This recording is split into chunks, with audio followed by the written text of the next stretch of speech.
I'm the founder and chief storyteller at TrimTab Media. We help sustainable brands and nonprofits tell their stories with video and some other channels as well. But what I wanted to show you here today are a few examples from companies that are using storytelling approaches in their marketing and communications, and specifically ones that are doing that really well, and then also empower you folks with some ideas for how to start thinking about how to tell your stories and really make a meaningful connection with the audiences that you're hoping to connect with, whether those are donors or customers or community members that you're hoping to engage with. So brands have been telling stories for a long time, and traditionally this has taken the form of advertising. So you try to figure out what your customers need and you craft a message to connect with them or inspire them to buy or to donate, whatever the objective is. And today, as we all know, we're exposed to hundreds, if not thousands, probably thousands of ads every single day. But I'm just curious here, if you're watching a video on YouTube or you're thumbing through a magazine, how many people here skip the ads? Okay, good, 90, 85, 90%. Me too. So somewhere along the way, I started thinking about advertising, and in my sustainability education, thinking about sustainable communications, and really kind of came to a self-realization that advertising is not a sustainable communication strategy on its own. It certainly has its place, and there are certainly ways to do advertising well and use a storytelling approach. And I also started thinking about sustainable brands and nonprofits and the types of missions that we have as a community and the types of people that we employ and that start the organizations that I'm assuming everyone here is a part of or wants to be a part of. We have some amazing stories to tell. And really thinking about messaging in a new way, thinking about storytelling. Messaging is a lot different than storytelling. And I'm going to show you some examples of what I believe good storytelling is. But I want to clarify what I mean when I say audience. So an audience can be your customers, it can be your clients, it can be people that donate to your nonprofit, it can be an internal audience if you're a big company and you have a lot of internal stakeholders, employees, board members. And when I say brand, that's not just a corporation. Companies brand themselves, nonprofits brand themselves, and people brand themselves. So when I'm talking about a brand, I'm talking to everyone here. And another thing about storytelling at its roots is about listening carefully to your audience, sharing true stories that matter to them, and starting meaningful conversations with them. And that's where you start to develop a relationship with your audience. So I talked about this a little bit, but true stories are incredibly powerful, especially in the sustainability space. When our stories communicate our values and the positive impact that we're having on the world, our audience can start to see how their values align with ours. And again, that's where the connection starts to happen versus the kind of one-way advertising messaging approach. When you think about story and you think about communicating your values, you're offering an opportunity for your audience to not add to their burden. Buy this, I need that, but take away from their burden. Provide them a solution. Provide them with the knowledge that they're going to be connecting with an organization, whether it's a nonprofit or a business, that is aligned with them and that can support the work that they want to be doing in the world as well. So I'm going to show some examples from big companies and small companies and nonprofits. I think there's something that we can learn from everybody in this space. But one of the best ways to connect with your audience is to tell stories that are universally relevant. And big brands are really great at this because they hire big marketing agencies, they do a ton of research, and then they really focus on an approach that will accomplish this. But I think that small companies and mid-sized companies can do this really well also. And I think there's a lot that we can learn from Prudential Retirement. So Prudential did this whole campaign called Day One Stories, and they reached out to their community and they asked people to submit photos of day one of their retirement. And this didn't have to be their customers, it just had to be people who were aging. and their families. And they created a micro website called Day One Stories where they share photos and interviews and many documentaries about people on their first day of retirement and what that means to them. So I'm going to show you an example here. I don't know if it's still there on the refrigerator, but my mother-in-law, she would put up sayings and put a magnet to hold it up there on the refrigerator for all to read. And it said, if you want your kids to follow in your footsteps, watch where you put your feet. You know. So, you know, I kind of took that to heart.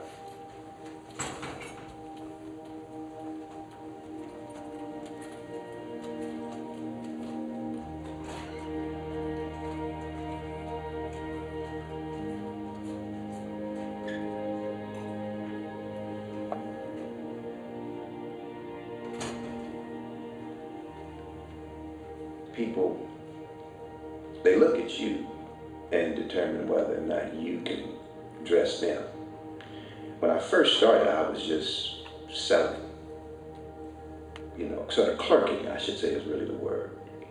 I didn't really learn how to sell till a few years into it as to, you know, okay, there's an art to it. You need to dress the part.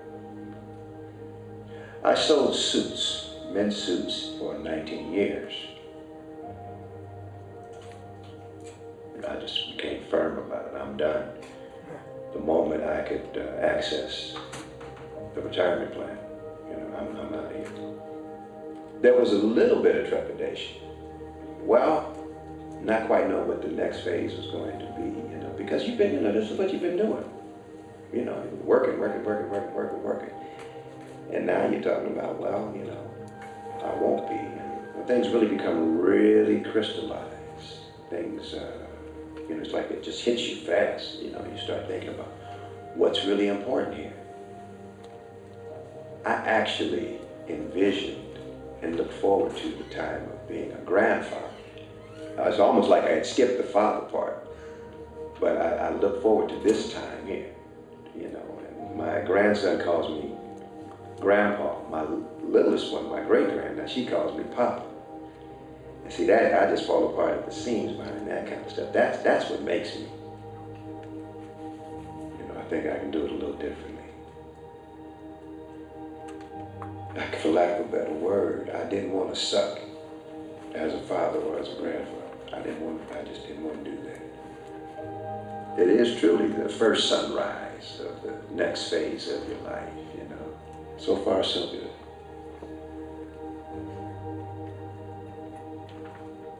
I've been working since I was about 16. You know, one job or the other. And now I get the chance to spend more time with my wife and my kids.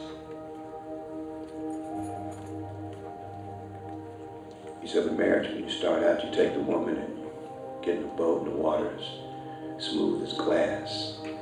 He said, then sometimes it might get a little choppy. He said, sometimes it might get very choppy. He said, the point is, though, if there's enough love, stay in the boat. And that's the key with family is stay in there. It gives me a reason to be here. You know, it's my world. That's my world. That's my world.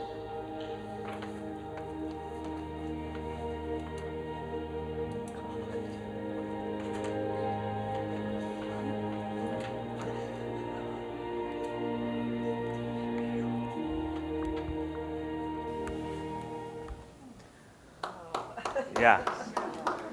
So, incredibly powerful story. This is a real person. This is not an actor. This is not staged B-roll. So the point of this is a universally relevant story. This is a story about family. And retirement is a fairly universal story. We all have grandparents. We all have parents. We all have relatives that are retiring. We might be retiring ourselves. So when you're thinking about how to tell stories that resonate with your audience, think about how they can be relevant to more than just your target market and how they can be relevant to a larger audience. Another approach which Prudential is using is to involve the audience. So make it participatory. help them to submit their stories. Ask for stories from your community. That's a part of your story too. Another approach is stories about why you do what you do.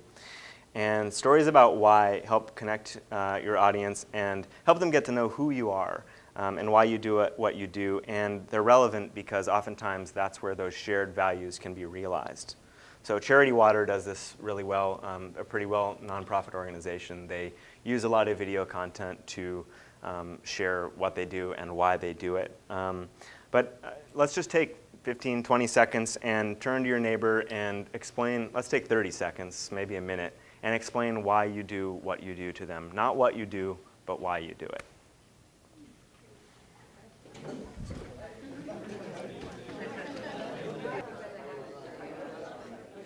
I'm sure that there are many amazing conversations happening right now, and it's the worst thing I could do to break them up, but I just wanted to illustrate the power of sharing the why of what you do. If you think about the questions we ask people, usually it's, hey, hey Sam, what do you do? And Sam says, oh, I'm a lawyer. And I ask him a couple questions about it, and then, that might be it. But if Sam tells me what he does, and then he tells me why he does it, the chances are that we're going to find some common ground and have the opportunity to connect at a much deeper level. And if you can do that with your customers, your donors, your audience, you'll be in a much better spot. Another opportunity is to tell stories that demonstrate your commitment in this space. What's your brand promise? Can you stick to your guns? Can you make a bold statement and show how you're enacting that commitment in your operations? We worked with one of the nation's largest grower of organic carrots, Grimway Farms, to help them tell a story about their commitment to caring for the land, which I'll show you now, and then we'll wrap it up. It's amazing to drive into this valley and see kind of what we've been blessed with. We've been farming this ground that we're on right now for the last 17, 18 years. It's just kind of an awesome responsibility. We produce carrots in about 4 geographical areas in California. 2 crops come out of the San Joaquin Valley, and then we have a winter crop that comes out of the Imperial and Coachella valleys, and a summer crop that comes out of the coastal and high desert regions of the state. These areas where these carrots can get a rest at night, that's why we're up here. When I started with Grimway in the late 80s, we were 100% conventional farming, but in 1995, we started farming some carrots organically. Over the years, we've grown to become one of the largest, if not the largest, single organic farming company in the United States. We have 30,000 acres of certified organic ground, and we farm it 100% ourselves. It's amazing what we learned as a company about some of the organic farming methods that we can now apply also in our conventional farming. I think we've become better farmers with the advent of our organic farming business.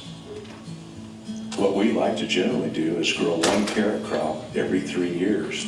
So in those off years, we're trying to grow rotational crops that add to the soil, that provide a balance and keep that soil profile healthy and productive. Well, water is probably one of our most precious resources, and it's becoming more and more scarce in the state. We made a lot of headway in converting over to drip irrigation so that we can grow the same tonnage with less water. It all comes at a price, but it's something that we feel we've just got to do to preserve and make the most of the water supply that we have. One of the things that most farmers are very passionate about is the land on which we produce. I mean, it is our livelihood. And I think that agriculturalists today know that we have to take care of that, not only for this generation, but for generations to come.